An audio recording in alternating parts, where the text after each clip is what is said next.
was muted. Good start. Welcome, everybody, to WagerTalk Today.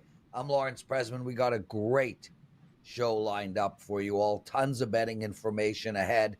Mark Zinno will be joining us right off the bat, and he's got a win-loss report. Teddy loves when I call it that, on the Denver Broncos. 5.5 wins. Are they going over or under? How should you bet that? He's also going to look at the Toronto Blue Jays baseball game. Adam Trigger, our $2 Tuesday handicapper after that. He's going to take apart the Marlins and the Diamondbacks and the Angels and Royals. And Steve Merril will end the show with Philadelphia and the Braves and the Tigers at the Cubs. Teddy covers. My co-host, how are you, my friend? And what is your big game breakdown? Big game breakdown. This is something we don't, maybe once or twice a year this might happen.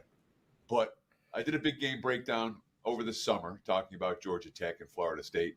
I'm going to repeat that big game breakdown today, talking about Georgia Tech and Florida State. Obviously, the game goes on Saturday, and if you missed it in June or July when I did it, you'll get a chance to hear my opinion once again today. So we'll break down a little college football on today's show, as well as in What Bettors Learn. We'll talk about some of the quarterback battles being decided, how much we should let them impact our opinions about what the point spread should be this coming week for week one of the NFL regular season and the college football regular season. So loaded Tuesday edition, Prez. Let's get right into it. Dude, I just want to skip everything and go to What Did Bettors Learn? That's an amazing topic. I'm excited. Mark Zinno, are you going to hang around and listen to What Did Bettors Learn? Every time I come on this show, I hang around to get smarter. That's why I'm here. That's why we're all here. Oh, well, isn't he sweet, Teddy covers. Let's start right off the bat. Let's go to the Broncos first. Start with some NFL. Their win-loss record, 5.5. That's the number. You going over or under here? And I'm guessing Teddy might even be discussing some Denver Broncos and What Did Bettors Learn? I'm going over. Guys, look, this was a team last year that won 8 games with pretty average to below average quarterback play. Now, why did they do that? Because they have the best play caller and schemer in the NFL and Sean Payton on their offense. I think this number is just too low. When you go up and down this schedule and sort of break it down and part and parcel it here, there's enough outs for me to get to 6 wins. Number one, they play the NFC South. So between Carolina and New Orleans, I feel like there's 2 wins right there that they're going to get. Could they beat Tampa Bay? Probably, in my opinion. They might even be able to steal a third there. But conservatively, if you say 2. If they only get 2 division wins, now that gets you to 4, right? They play the Raiders twice. They might be able to sweep them. That could be 3 if they can steal one from Kansas City or the Chargers. So we're in that 2 and 3 range there as well. Then if the schedule sets up nice in the fact that they got a late game in mid-December at home against Indianapolis. Now, I think Indianapolis is a little bit undervalued. I think they're going to be better than people think. But you still have a dome team going on the road with essentially a rookie quarterback in bad weather in the middle of December. I think there's a huge favor there to the Denver Broncos. They also play weaker teams in Seattle and Pittsburgh in the first 2 weeks. And, oh, by the way, they get Kansas City at home in week 17, or week 18, rather, in a game that Kansas City might not be playing starters in.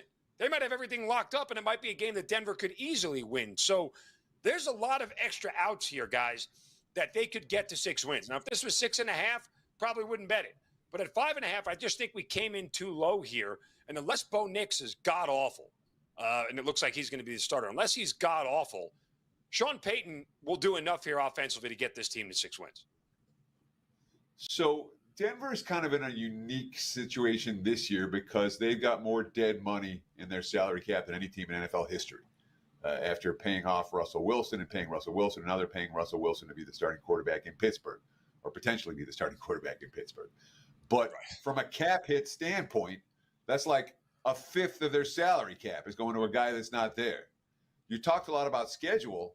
Talk to me about personnel for Denver. Does Denver have the talent to be competitive? You know how this league is. It's a parity league. Everyone, all the teams you said that Denver could beat, they're looking at Denver and they're saying we could beat this team the same way. So from a talent standpoint, with a rookie QB and a team that faces severe salary cap restrictions and made all kinds of cuts in the offseason. What's putting the buy sign other than schedule on Denver for you? Is it Sean Payton? Is Payton's influence that important? Well, yes, it is, to answer your question directly. But I'll also add this. I covered the team that had the most dead cap money before the Broncos 2 years ago in the Atlanta Falcons, when they got rid of Matt Ryan and had basically a shell of a roster, and they were still able to win 7 games. Granted, it was in a much easier division in the NFC South, but the point is, it is possible. Now, my biggest concern, honestly, isn't even on the offensive end, because offensively, Javonte Williams is still a good running back. You still have Cortland Sutton. Josh Reynolds now comes over from Detroit, where he was in a pass-happy offense before. And you still have a pretty solid offensive line, all things considered, because that's really what Denver has always made their bones on. With Bowles and McGlinchey as your tackles, you're bookended there. So I'm not too worried about the offense. The defense really kind of is where things have started to take a little bit of a hit.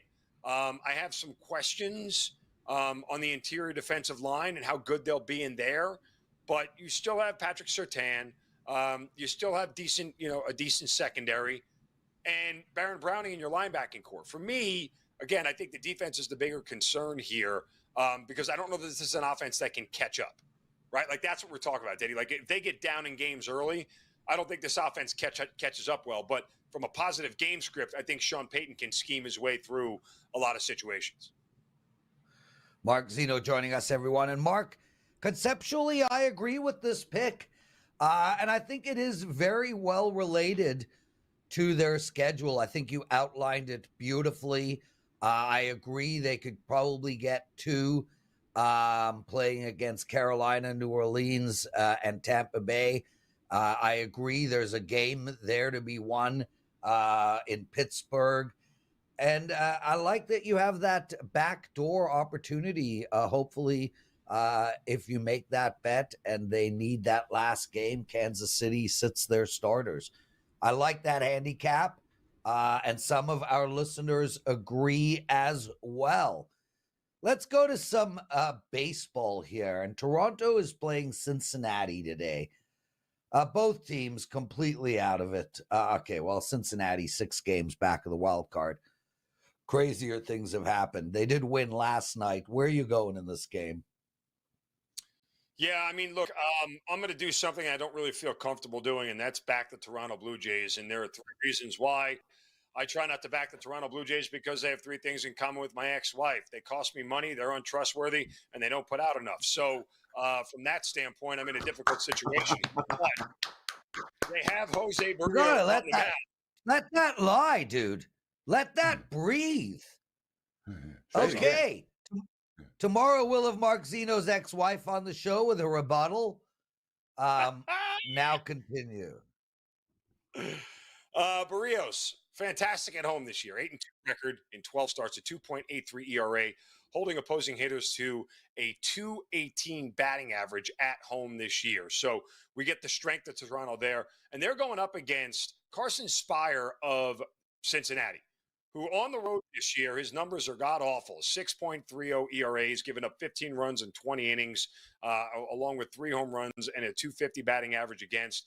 Just has not really been that dominant as a starter this year, and the numbers bear that out. So they're in this spot right here where Toronto's offense can actually take advantage. I'm willing to pay the extra juice here, guys, on the money line, just simply, again, because Toronto's offense can fall flat when you least expect it. So from that standpoint, I'll do it on the money line in the first 5 and lay minus 140 here with them, or maybe in that minus 150 range, just to keep the time in my back pocket in case Toronto's offense falls a little bit flat here. But the Reds, after winning last night, it's weird. They get swept at home by the Royals, come back and win on the road last night. Now the inconsistent Reds feel like they're due to drop one here.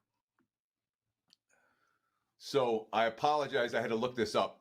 But Andy Reid, 9-1 in 10 week 18s or week 17s, even when resting starters. The Chiefs have been winning those games. So I wouldn't necessarily count that as a W for Denver.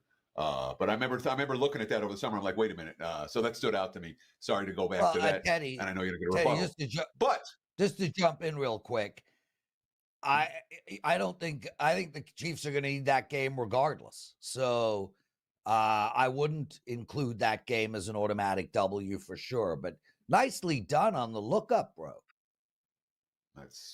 one of the beautiful things we have. When a guest talks, we can look. Let's talk about the Blue Jays and the Reds, because Cincinnati's in a really interesting spot here, right? They had that dismal series at home where they just got absolutely shellacked by a team that, in Kansas City. And they hit the highway yesterday, fall behind early, and then rally from behind to get the W. In my mind, that was kind of a buy sign for a team that's been every bit as good on the road as they have at home. When you have that crowd stand, you go on the road and you brush it away. Does that factor into your handicap at all? Or is this just a starting pitching matchup that really favors the home team? It's the starting pitching matchup. But again, just take a look at what Cincinnati is and how they haven't been able to get away from their inconsistency. They're the only below 500 team with a positive run differential. I'm sorry, the Cubs just got to +4 over the weekend. So, but other than that, they're the only below 500 team with a positive run differential. What does that tell you? They should be better than what they are, but they have consistently not been able to do that. And the series against Kansas City at home is emblematic. Kansas City's been terrible on the road this year. Absolutely bad, comparatively speaking to what they are at home. And they just get swept. They couldn't even win a game at home.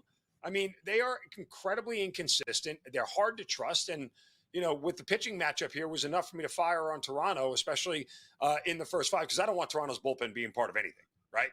They're an absolute dumpster fire. Yeah. So they shouldn't be allowed to clear customs at all. So leave them in Canada. Don't ever bring them to the United States because they're not any good. But so we'll go first 5 here with the better starter. Mark Zinno laying down the comedy.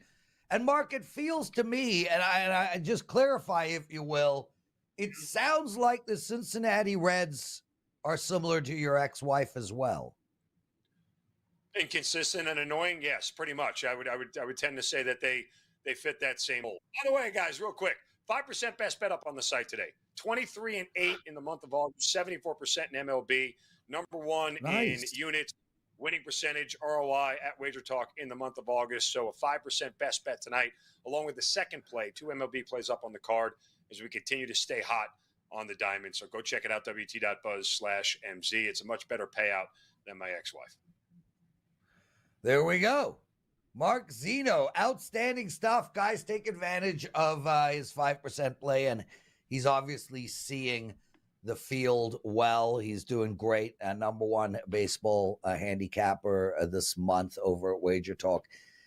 Teddy covers. That's going to be a hard act to follow, but I'm really interested in what you have to say here. So let's go. Tell us, what did bettors learn?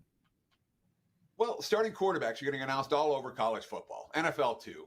Let me start with college. We had Duke, USC, Baylor, Arizona State. They all named their starting quarterbacks yesterday.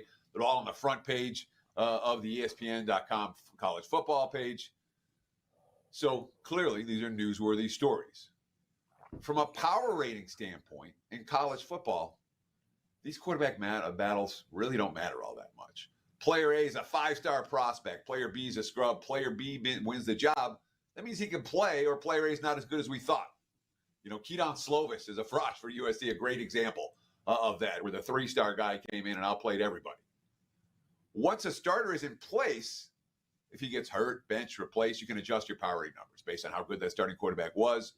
But the reality is that for the vast majority of these QB1 versus QB2 in a heated battle in August, there's no power rating adjustment from quarterback 1 to quarterback 2. Third stringers, fourth stringers, maybe now you got to adjust. But we're not seeing that in camps in August. So from a power rating adjustment standpoint, college football, these quarterback battles in general, my thought process is that quarterback gets announced, that's worth 0 points. In the NFL, starting quarterbacks is everything, obviously. Last couple of days, Justin Herbert back for the Chargers in practice. That probably matters compared to Easton Stick. Gardner Minshew wins the job for the Raiders. That matters too. Jaden Daniels won the job for Washington. All announced the last couple of days. And again, all of this stuff is largely priced into the markets already. Whether it's season wins, whether it's futures to win divisions or to win championships, or whether we're talking about week 1 numbers. It wasn't like the Chargers or when Herbert was dealing with his plantar fasciitis or whatever you call it, that the markets were like crashing on LA. No, they expected him to be back, and now he's back in practice. So the bottom line, as stupid as this sounds, We don't overreact to quarterback battles. We don't overreact to quarterbacks returning from injury. The markets don't. And even when it's Herbert versus Stick, the markets aren't sleeping. They knew Herbert would be back, and now he is. So from a betting standpoint, market's going to move a lot less on these quarterback battles than you might think. And that's probably the right thing. Lawrence? Teddy covers. Let's keep the show moving. We've got the long-winded but incredibly eloquent Adam Trigger joining us, and he is the $2 Tuesday handicapper. If you guys have never purchased a play from WagerTalk, every Tuesday we take one of our hottest handicappers and make them the $2 Tuesday handicapper. And Adam's got a big play up tonight. It's a 5% play. You get it for only $2. And he is killing it, man. Since June 1st, 43-29 record. That is a hair under 60% and he's up 40 units of profit. Guys, also, if you don't mind, please hit that like button. Greatly appreciated. Let's get to 100 likes. We're getting into football season. These likes are important to us. Adam Trigger, how are you, my friend? You excited about your play? Yeah, I'm excited about my plays every day. Even more excited when they win, obviously, which both of them did yesterday. I had the Mets last night. I had LG Twins this morning, 2-0 to start the week, and hopefully we can keep it going. Yeah, obviously all three of us and everybody comes on the show, give or take, releases plays for a living, and I'm excited about my plays every day too, but when I do have a 5% play, I don't know, it's anxiety. I'm filled with anxiety. I obviously love the play. I never push these 5% plays, nor do you or Teddy. But they fill me with anxiety. And I mean, like, you look at what happened to me last week. On Wednesday, I released a 5% play. It lost. The next day, so I made a lot of sales. The next day, I made 0 sales and went 2-0. I wish that our customers and clients didn't run and jump every time we had a 5% play. I wish that they would take advantage of our weekly and monthly offers. It's just stressful, man. Do you find that? Well, I mean, yeah, like it kind of, it's great being the $2 guy if you win. It's awful if you lose. Like, you just prepare to get slaughtered, basically. It is what it is. I'll tell you what, I'd rather have that than not be the $2 guy for sure. But for me, like, people are always asking, like, why do you only play 4 and 5%? And it's like, I really want this to be as close to flat betting as possible. I don't like to have like a 2%er and then come and tell you to put 2.5 times something on a different play. So I for me, that's why the 4 and the 5% works, because I'm never telling you to put anything more than like 20% of like what the normal bet size is. So just because it's a 5% doesn't mean it's like, mortgage your house and play it. It's just, I like it a little bit more. Like, there might be like 1 or 2 more angles that, are favorable, which is the case here. So, and then I like to play, Prez, I like to play 5%ers off of like a couple of wins. And especially for me, like going back to the weekend, I didn't have the best like Saturday, Sunday, come back out, start the week 2-0. So it feels like a good spot to take a shot for me. That's pretty much it. Well, let's get into some baseball betting. Arizona holding on to the wild card by the skin of their teeth. They got the Mets right behind them, 1.5 games back. They're playing Miami tonight, and this Miami team is not good at all. They beat Miami last night 9-6. And these are important games as we get down closer to the playoffs. How are you betting this game?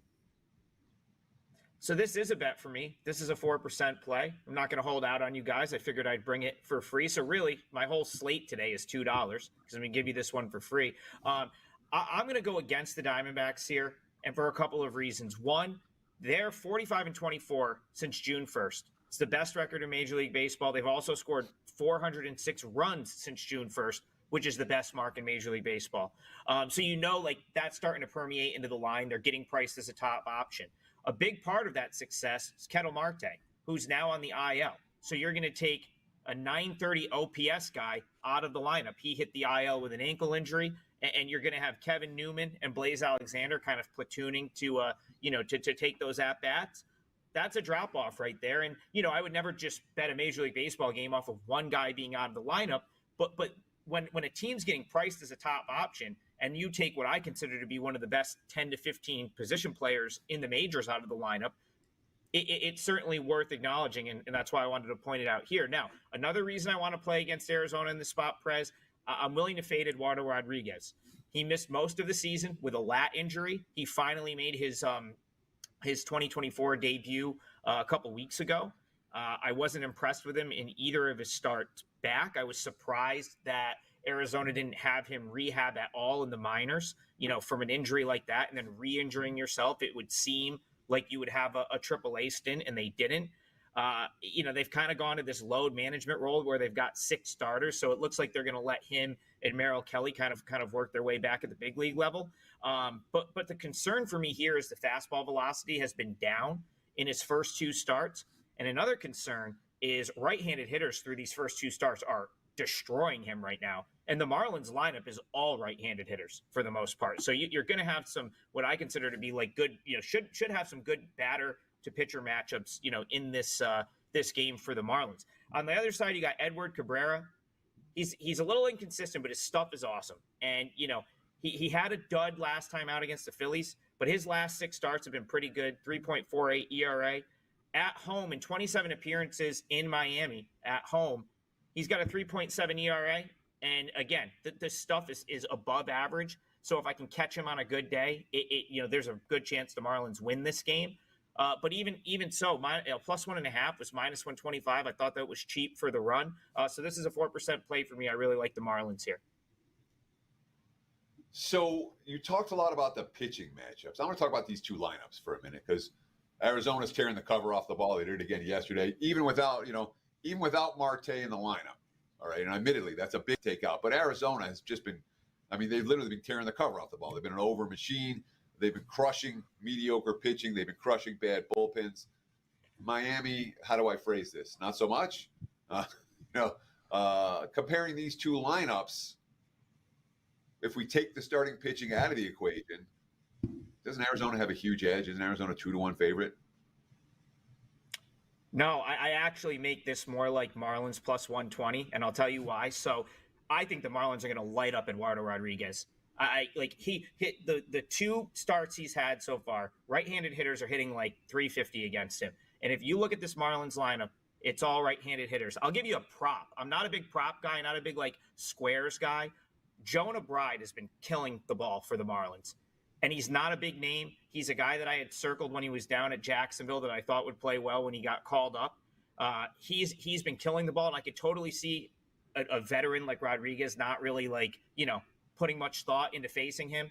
You groove him a fastball, he might hit it out of the ballpark. So I think the Marlins lineup sets up better because, like I said, Cabrera, if his stuff is on, it's really tough. Really good strikeout, to walk ratio there. So other than and the Diamondbacks bullpen's kind of a mess right now. They've got names down there, but they can't figure out who to get into what spot. There's been blown saves. So, Arizona has not had a great road trip so far, and I don't like how they're coming into this game. So I think the Marlins win, but if you're going to give me a run, plus 120, plus 1.5, minus 125, that's very favorable here. Could be a close game. I'll take the Marlins. Adam Trigger, Kansas City against the Royals. KC winners of 5 in a row in the wild card spot, playing the Angels, who, suck. How do we bet this game? Yeah, so this isn't going to make my card. I think my point in talking about this game, though, is I wouldn't be in a rush to go to the window and bet the Royals here. Because there's a lot of things that actually make sense to play the Angels. One of the ways I was looking was Angels plus 1.5, which is down in the minus 115, minus 120 range. Listen, the Royals are red hot, 5 straight wins. The Angels are a bad team, Prez. You said it. We know that. That's all, more than baked into the line here. But this is just not the time to pay the premium to back the Royals. So, you've got Cole Reagans, who's a guy I love. He's a legitimate ace. He has a 1.89 ERA in August. That's all known. he's getting priced as the very top option here. The Angels lit him up earlier this year. 7 runs in a start in Anaheim, and in 5 appearances for Reagan's against the Angels, his ERA is 5.85. So, even though he's been good and he is an ace, that's not exactly the profile I would want to back him in this spot. I would look to go against him. The other thing that makes me like the Angels a little bit here is the Royals have struggled against left-handed pitching. And Tyler Anderson is the type of guy that can come in and really keep a lineup off balance. Now, he comes off of his worst start of the year. He was really bad last time out against the Blue Jays, but he's having an all-star year. I mean, this is a guy that was an all-star. He's got a 3.30 ERA, a 1.17 whip. The numbers are great. And I would bank on him bouncing back. Then I don't know if he's going to get lit up twice. Go look at his season so far. Very rarely have you seen him have two bad starts back-to-back. Now, on paper, it's going to look like the bullpens, but it's going to look like the Royals' bullpen is much, much better than the Angels. It's going to look like a huge edge. That's not the case. You've got Hans Krause and Ben Joyce down there for the Angels, and neither of them have pitched since the weekend. They're both studs, and I think they would be both used for more than an inning here if the Angels are in this game. Angels plus 1.5, a lot of value there. I also wouldn't be surprised if they ended the Royals' win streak tonight, but good spot to fade the Royals, in my opinion. Just didn't quite make my card. Same kind of question when it comes to LA. I mean, this is a lineup that's even colder than the Marlins. They've scored 2, 1, 2, 3, 3, 1, and 3 while losing 6 of their last 7 games. So again, they haven't scored more than 3 runs in any of those ball games. Are you worried at all that this cold lineup against a pitcher who you like isn't going to produce the results that you like? I mean, I guess that's always the case with the Angels. I don't know that you're going to ever really bet on the Angels at this point and expect them to come out and score a touchdown. But the pitching, like I said, not only does the pitching set up really good for the Angels here, because Anderson's probably going to give you 6. He typically is a guy that's going to go 6 innings. And having Krause and Joyce, I don't think people understand, college baseball fans might understand how good Ben Joyce is, former Tennessee Vol, throwing 105. He's totally figured out his command issues. He's been awesome.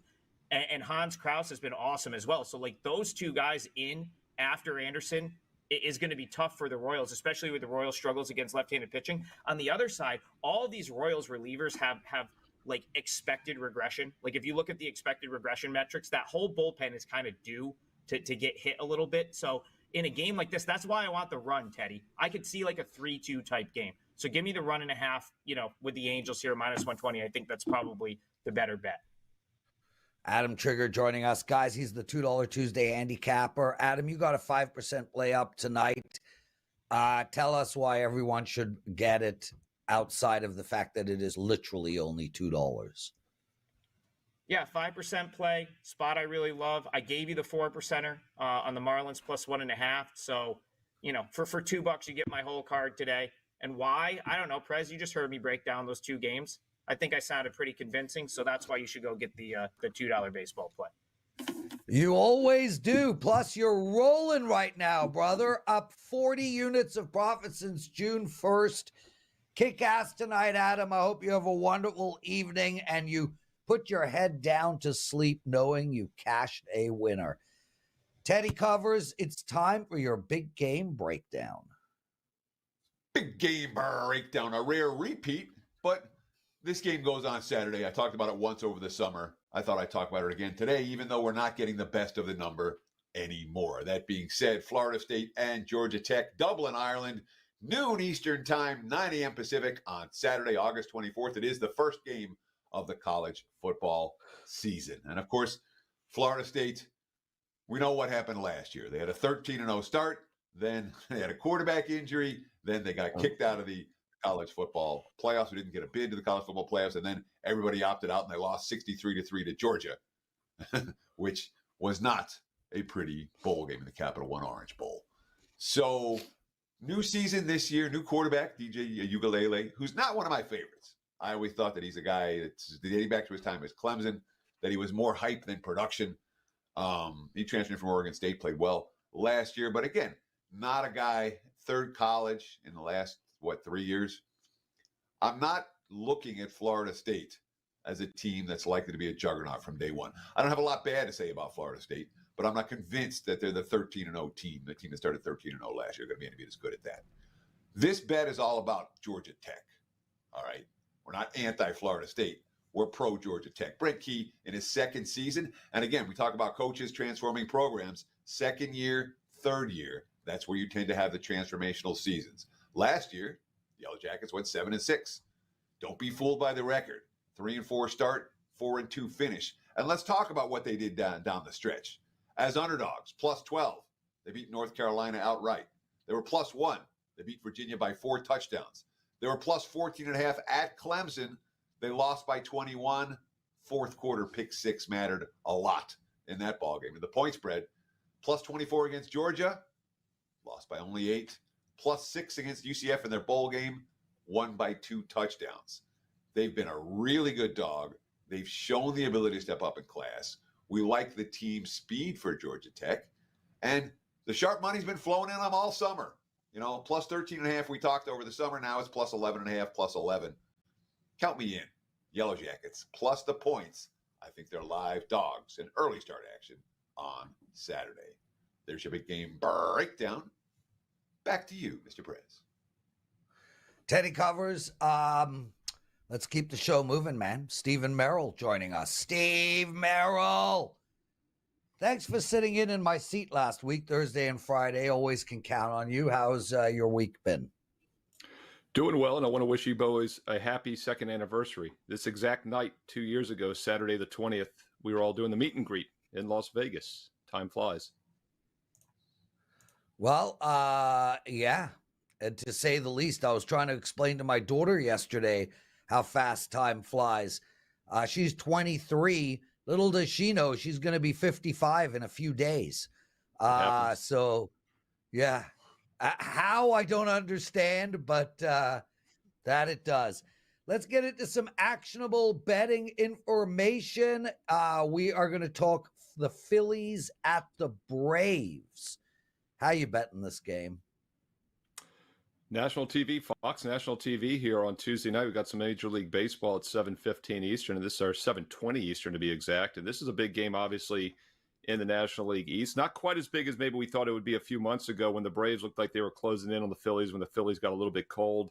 Atlanta still games back of so obviously they could close a gap here the next few nights, but they need to hold on to the wild card spot. They do currently have a wild card spot, about a game and a half up actually over the Mets for one of those wild card spots. So this is still one of the better games tonight in baseball. We got Lopez and Wheeler. Atlanta, a rare home underdog in this one, and we've seen some money come in on Wheeler. Opened $1.25 up to $1.40 now. Sharper books up to $1.45 even. So I do like Philly with Wheeler in this game on the mound. Total has also risen a bit from 7.5 up to 8. You know, Philly is a team we were all waiting to regress, and we knew they weren't going to win like 70% of their games. Even Dan Alexander knew they weren't going to win 70% of their games. And when they came back from the England trip, they did get a little bit cold as expected, lingered after the All-Star break as well. But then after the 4 straight losses in mid-August, they won 4 straight against Miami and Washington. They lost the game on Sunday to snap the 4-game winning streak. But as we know, those Sunday afternoon getaway games, I think, are the most random games of the week. I don't read too much into that. They had yesterday off to travel to this game, and I think it's a good spot tonight. Also, don't mind backing Zach Wheeler. He has been consistent, to say the least. So far this season, he has a 2.72 ERA at all starts, and over his last start, he has exactly a 2.72 ERA. I mean, that's the model of consistency here down the stretch, and I like him tonight over Lopez. Now, Lopez has pitched well, 2.1 ERA on the season, so these are 2 good hurlers. I was a little surprised to see the line go from 7.5 to 8. I'm going to stay off the total, but I do like Philadelphia. I think they're starting to peak again here, and it's a play-on team, maybe the best team in baseball. We'll take them as a short road favorite tonight in Atlanta. So the Braves played pretty lousy baseball for the better part of 2 months, 3 months? I mean, it felt like Atlanta was a pretty consistent fade for most of the summer. But all of a sudden, this past week, we've seen the Braves. They've won 5 out of 7. The pitching's been good. The lineup started to get going. I know they lost Austin Riley, but it's still a team that right now, this past week, again, 5-2 their last 7. Aren't they playing good ball?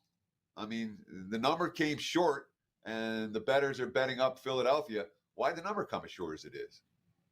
Is there any positives here for Atlanta right now?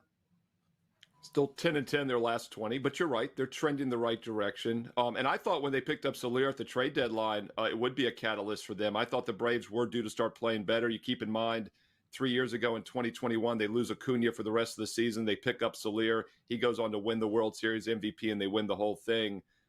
Could history repeat itself? Atlanta's actually basically where they were at that time. I don't think they were 7 games out, though. What I will point out, though, as far as the scheduling spot here, I mentioned how it was kind of that throwaway getaway game Sunday that the Phillies lost. Now they travel with the day off. It's actually a negative scheduling spot for the Atlanta Braves. They're coming back off a 10-plus game road trip. They haven't been at home for several weeks. They had yesterday off. Now they're a home dog. Jeff Michaels and Ralph Michaels and I talked about this a lot last year. Teams coming off extended road trips are bad plays, especially as home dogs, and the worst spot of all is with a day off. And it's counterintuitive at first until you start thinking about it, and you realize that's because you get back home, you've got a lot of distractions, routines you have to get back into. That day off takes away the fact that it's like another road game. You get settled in, and now you have to play. So the Braves, even though they're a quality team, they are still a home dog in this game, and home dogs off extended road trips, off one-day rest, that first home game are a very negative play, and that applies against Atlanta tonight as well. Steve, before we move into the next game, the Tigers at the Cubs, what do you have to promote for our clients? Fantastic special we've been running for the past week, and if you haven't taken advantage, shame on you, but you got one more night to do so, and that's the buy 3 days, get 7 days. Buy 3, get 4 more days for free, and tonight, Tuesday, it expires at midnight. So once again, this is your last chance to get a 7-day package for the price of just 3 days. That's $69. $69, dude. That works out to less than $10 a day. About $5 per play for all sports, all access for the next 7 days and nights. And tonight's the last chance to buy 3, get 4 more free. 7 days for the price of 3. No promo code needed. It's on my page right now, Steve Merril, WagerTalk.com, and you get there quicker with that shortcut, wt.buzz/SM. Steve, the Cubs at home, they're on the road, playing in Detroit. How do we bet this game? You got it right. The Cubs are at home in this one.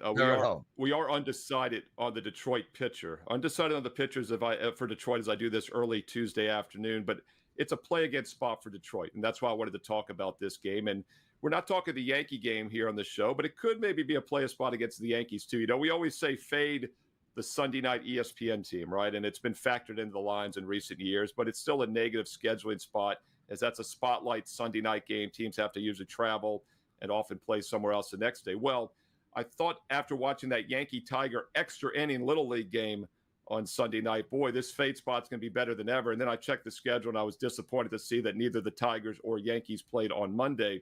But I think it could still linger, especially since Detroit came from behind to win that game in Williamsport on Sunday night in extra innings. And they're facing a Cubs team that's actually playing decent baseball. They're competitive on the season, plus 4 run differential, which means they're actually better than their 61-64 record. They're 5.5 out of the wild card spot, so they're not out of contention yet. They're 12-8, their last 20.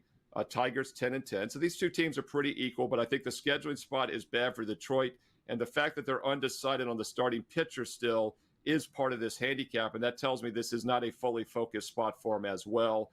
They also had their ace on the mound Sunday night. I think this is a letdown spot for Detroit, and we will take a situational play on the Chicago Cubs minus $1.35 to minus $1.40 at 8 o'clock Eastern tonight on Tuesday. So the Cubs aren't in the exact same spot that you were talking about for Atlanta, returning home off a road trip, but they're still a home team off a day off. Is that a bet against scenario like it is for the teams coming back off a road trip with that day off? I would think that it might be. No, and I'll dig a little deeper here. I mean, here, once again, I don't have data on this, but they had Thursday off when they returned from that 5-game road trip. And to be honest, Teddy, when Jeff and Ralph and I talked about this last year, it was 6 road games or more is what qualified. So the Cubs are actually only on a 5-game trip.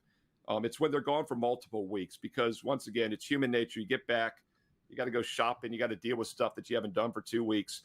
So they actually had last Thursday to do that in all seriousness.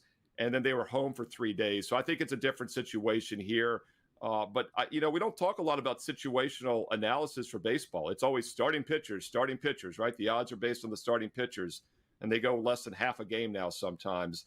And it's a 162 game season, and you play almost every day. So I love these little situational angles when we can find them. And I do think the fact that Detroit is not named a starter after having their ace on the mound Sunday tells us something about maybe the mindset in this game. They also beat the Yankees on Saturday, don't forget. In fact, they shut them out in that game. So back-to-back wins against the Yankees, including a big spotlight game in Williamsport.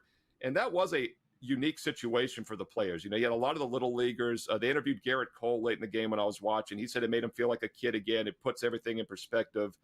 And then for Detroit having to travel from there and then travel to Chicago, even with the day off, it just doesn't look like a good setup here. So I do think this is one of those rare situational plays that we get occasionally throughout the season.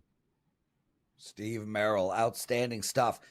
Guys, I'm going to put you on the spot. We got a few minutes left of the show. Again, everybody, please hit that like button, subscribe to our channel, greatly appreciated. And an Art Dice, Art DeCesar joining us tomorrow. I know some of you guys have asked where he's been. He just took some time off, but he is back. He'll be on the show tomorrow.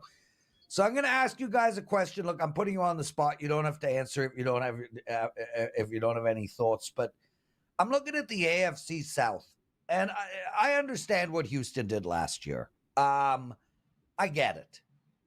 But this Jacksonville team is plus 250, give or take, to win the division.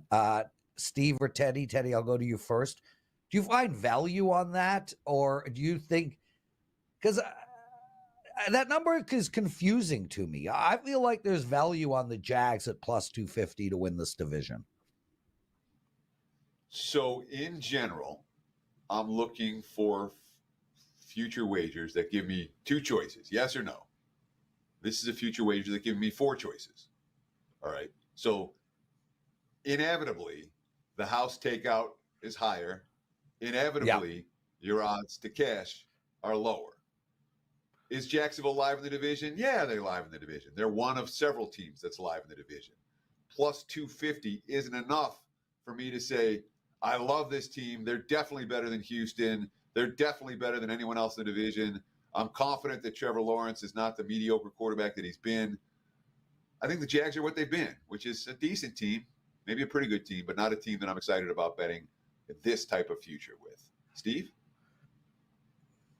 Yeah, Teddy, it's funny you said it that way because, Lawrence, what I was going to say as well is when you said, is there value? I was about to say, I hardly ever find value with divisional futures. And it's a lot of the same reasons Teddy said. First of all, let's keep in mind, not only are the odds skewed, because most books don't allow you to play the other side of that and take, minus 250 that they won't win the division, or minus 300 take back plus 250. But the other part of the equation from a money management standpoint is that your money is tied up 5-6 months with these futures. And then on top of that, you're probably not getting true odds either. So in order for me to tie up, a 4 or 5% play for 6 months, part of my bankroll, which I could roll over every 3 hours for the next 6 months on regular plays, I need to get extra value, let alone not value. So I very rarely mess with these future odds for that reason. Season win totals are different because that's kind of a yes or no. Like Teddy said, it's an over or under. And once again, if it was a true two-way market, it'd be yes plus 250, no minus 280 that they wouldn't win the division. Then maybe we'd be talking about truer odds and more value. I just wanted to bring them up because you had Houston at plus 105 to win the division. And but I agree with you. Conceptually, I agree with you. With that said, I did put up a huge future bet on a division winner. It's actually a 5% play. A bunch of you guys have already purchased it. I don't do those I had one last year and it won, and I got two this year. So I do find value in some of those bets, but on a whole, great answer, both of you. Steve, love having you on. Huge shout out to Mark Zinno and Adam Trigger. Remember, Adam Trigger is the $2 Tuesday handicapper. Thanks for coming on, Steve. Teddy, great show tomorrow. We got Marco D'Angelo, Andrew McGinnis, and Art DeCesar. Take us home, bro. It's lunchtime. Sure. Thanks for watching. Enjoy the games tonight. We'll be back again tomorrow with another edition of WagerTalk Today. Cheers.